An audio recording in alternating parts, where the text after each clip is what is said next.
Inspector Rathan அவர்களை விசாரிக்கணும் your honour. Circle inspector Ratan.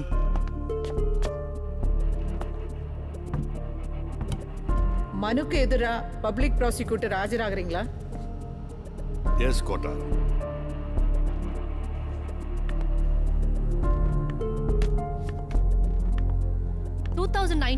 உங்க டிவிஷன்ல நடந்த ஒரு இம்பார்ட்டன்டான கொலை கேஸ், அதுவும் ஒரு ஸ்டூடெண்ட்டை ரேப் பண்ணி கொலை பண்ண ஒரு சென்சேஷனலான கேஸ். அது எப்படி இவ்வளவு அலட்சியமா டீல் பண்ணீங்க?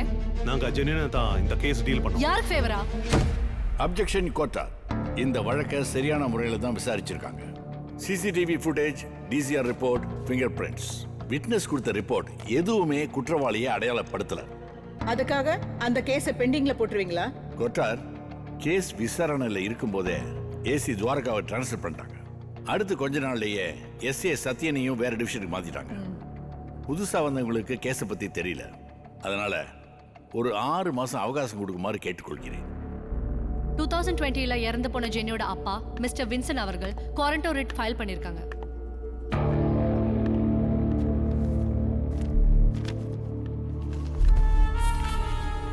அந்த பெட்டிஷன் மேல ஆக்ஷன் எடுத்த இதே கோர்ட் ஜேவன் போலீஸ் ஸ்டேஷனுக்கு 6 months டைம் எக்ஸ்டென்ஷன் கொடுத்திருக்காங்க யுவர் ஆனர். பப்ளிக் ப்ராசிக்யூட்டர் 2020லயே இந்த கோர்ட் J1 ஸ்டேஷனுக்கு சம்மன் கொடுத்து 6 மாசத்துக்குள்ளே கேஸ் முடிக்கணும்னு வார்னிங்கும் கொடுத்துருக்கு. நியாயமா பார்த்தா கண்டெம்ட் ஆஃப் கோர்ட் கொடுத்துருக்கணும். கொரோனாவை காரணம் காட்டி தப்பிச்சிட்டீங்க.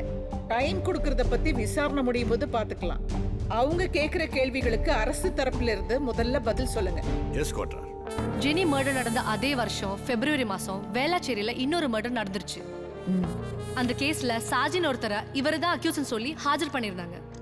ஆனா குற்றம் நிரூபிக்கப்படாம அவர் விடுதலை பண்ணிட்டாங்க. அவர் உண்மையிலே நிரபராதி தான், அதுல எந்த சந்தேகமும் கிடையாது. அப்படின்னா இந்த வழக்கோட உண்மையான குற்றவாளி யார்? இந்த கேஸ் டிவி நியூஸ்னு பெருசானதுனால போலியா ஒரு குற்றவாளியை ஹாஜர் பண்ண முடியல. இல்லனா ஜெனி கேஸையும் க்ளோஸ் பண்ணிருப்பாங்க. மிஸ் பிரியங்கா, உங்க ஃப்ரெண்டுக்காக டாக்டருக்கு படிக்காம சட்டத்தை படிச்சுட்டு கோர்ட்டுக்கு வந்திருக்கீங்க. அந்த துணிச்சலுக்காக என்னுடைய தனிப்பட்ட பாராட்டுக்கள். ஆனா போதுமான பிராக்டிஸ் இல்லாம, கோர்ட்டோட வரைமுறை தெரியாம, கருப்பு வாங்கி போட்ட உடனே கண்ணா பின்னான்னு கேள்வி கேட்கலான்ற மைண்ட் செட்ல வந்திருக்கீங்களே, அது தவறு. போலீஸ் அரெஸ்ட் பண்ண எத்தனையோ குற்றவாளிகள் குற்றம் நிரூபிக்கப்படாம ரிலீஸ் ஆயிருக்காங்க. அதுக்காக அவங்க நிரபராதின்னு உறுதியா சொல்ல முடியாது. வக்கீலோட வாத திறமையும் அதுல இருக்கு. இந்த 2 கேஸ் மட்டும் இல்ல யுவர் ஆனர். தமிழ்நாட்டிலேயே ஜெனி கேஸுக்கு முன்னாலையும் பின்னாலையும் ரேப் அண்ட் மர்டர்ல நிரூபிக்கப்படாத கேஸ் மொத்தம் 8. இந்த மாதிரி கொடூரமான செயல்களை செஞ்சுட்டு இருக்கிற குற்றவாளிகளை கண்டுபிடிக்க முடியலன்னா இந்த மாதிரி தப்பு அவங்க செஞ்சுட்டே தானே இருப்பாங்க. உங்க கேள்வி நியாயமானது. அதுக்காக ஆதங்கப்படத்தான் முடியும். ஆதாரமே இல்லாம கிடைச்சவங்களை பிடிச்சி தண்டனை வாங்கி தர முடியாது இல்ல. யுவர் ஆனர், நான் கேள்வி கேட்க விரும்பினது இன்ஸ்பெக்டர் கிட்ட. பப்ளிக் ப்ராசிக்யூட்டர் எதுக்காக என்ன சமாதானப்படுத்த ட்ரை பண்றாருன்னு எனக்கு தெரியல. Sorry quota. பிரியங்கா, நீங்க கேட்க வேண்டியதை கேட்கலாம். Adyar Jenny murder and Velachery Anitha murder, இந்த 2 கேஸுமே சேம் டைப் ஆஃப் கேசஸ். இந்த 2 கேஸுமே இருக்கிற ஒற்றுமையை நீங்க கம்பேர் பண்ணீங்களா? ஆமா, பண்ணியிருக்கோம். ஜெனியோட பிரைவேட் பார்ட்ஸ்ல இருந்த மாதிரி சமன் சாம்பிள்ஸ் அனிதாவோட மர்டர் ஸ்பாட்ல இருந்து கிடைக்கல மேடம். நான் கேட்க வந்த விஷயம், அனிதா மர்டர் ஸ்பாட்ல இருந்து கிடைச்ச ஷூ தடம், அதாவது ஃபுட் பிரிண்ட். அந்த ஷூ சைஸ் 11. ஒரு 11 ஷூ சைஸ் போடுறவன் கண்டிப்பா உயரமானவனா தான் இருக்கணும். அந்த ஆங்கில கூட அக்யூஸ்ட தேடி இருக்கலாமே. குறுக்கிடுறதுக்கு மன்னிக்கணும் பிரியங்கா. சமீப காலம்ல தொடர் கொள்ளை வழக்கில் சிக்கின சிங்காரம்ன்ற குற்றவாளி, அவன் உயரம் 4 அடி 2 அங்குலம். அவன் 10ஆம் நம்பர் செருப்பு போட்டு எல்லாரையும் டைவர்ட் பண்ணிருக்கான். அதை பத்தி என்ன நினைக்கிறீங்க? சில கேஸ்ல அப்படியும் இருக்கலாம். இன்ஸ்பெக்டர் ரத்ன ஞாபகப்படுத்த விரும்புறேன், 4 வருஷத்துக்கு முன்னாடி ஒரு பொண்ணு ரேப் பண்ணப்பட்டதா ஏசி துவாரகா கிட்ட புகார் கொடுத்திருக்கா.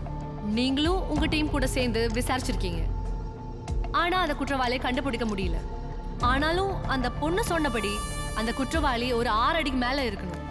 அப்படின்னா அவளை ரேப் பண்ணவனோ அனிதா கொலை கேஸ்ல மர்டர் பண்ண குற்றவாளியும் ஒருத்தரா இருக்கிறதுக்கு வாய்ப்பு இருக்கு. இருக்கலாம்.